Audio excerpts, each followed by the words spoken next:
গরমে সবাই ভালো আছেন তো? আমিও ভালো আছি। আজ আমি এনেছি একটা মাছের রেসিপি। তো মাছ তো থাকছেই, সেই সাথে লাগছে লম্বা করে কাটা আলু, আর লাগছে ডুমো করে কাটা টমেটো, সেই সাথে লাগছে একটু লেবুর রস। তো এবার আমি রান্নাটা শুরু করব। আর মশলার উপকরণের মধ্যে লাগছে নুন, হলুদ, লঙ্কার গুঁড়ো, আর লাগছে মেথি, সর্ষে, আর কয়েকটা শুকনো লঙ্কা আমি পিস করে কেটে রেখেছি। তো এখন আমি রান্নাটা শুরু করব।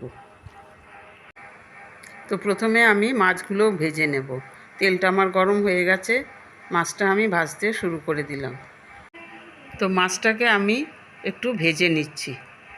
ভাজা হয়ে গেছে। এবার আমি ফোড়ন দেব, একটু সর্ষে আর একটু মেথি ফোড়ন দিচ্ছি।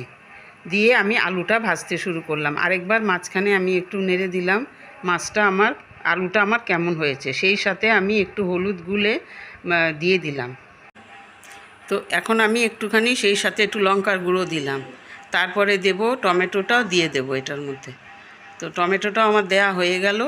এখন আমি এটার মধ্যে শুকনো লঙ্কা কেটে রেখেছিলাম, শুকনো লঙ্কাটাও তো টমেটোটা কষাতে কষাতে আমি শুকনো লঙ্কাটাও এটার মধ্যে দিয়ে দিলাম। শুকনো লঙ্কা ভীষণই একটা ইজি রেসিপি। তো আমি এখন এটাকে একটু চাপা দিয়ে রাখবো, ঢাকা দিয়ে রাখলাম। তো এখন আমি ঢাকাটা খুলে দেখছি কতটা হয়েছে। তো এখন এটা আমার হয়ে গেছে। এখন আমি একটু চিনি মিশিয়ে দিলাম। তো সেই সাথে একটু পরিমাণ মতো জলও দিলাম। তো রেসিপিটা এতটা ইজি, তো আপনারা একটু করে খেয়ে দেখবেন। আর এখন আমি মাছটা দিয়ে দিচ্ছি। মাছটাও আমার দেয়া হয়ে গেল।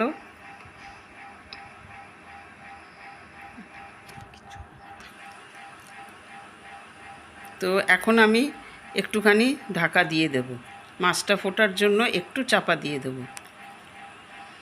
তো এই রান্নাটা আমার ঘরে থাকা যা উপকরণ ছিল সেই উপকরণ দিয়েই আমি রান্নাটা করছি। তো এটা আমার হয়ে গেছে। সেই সাথে আমি আরেকটু নুন আমি মিশিয়ে দিলাম। তো তো লেবুর রসটা আমি এখন দিয়ে দেব। তো লেবুর রসটা দেয়া হয়ে গেলেই আমার রান্নাটাও কমপ্লিট।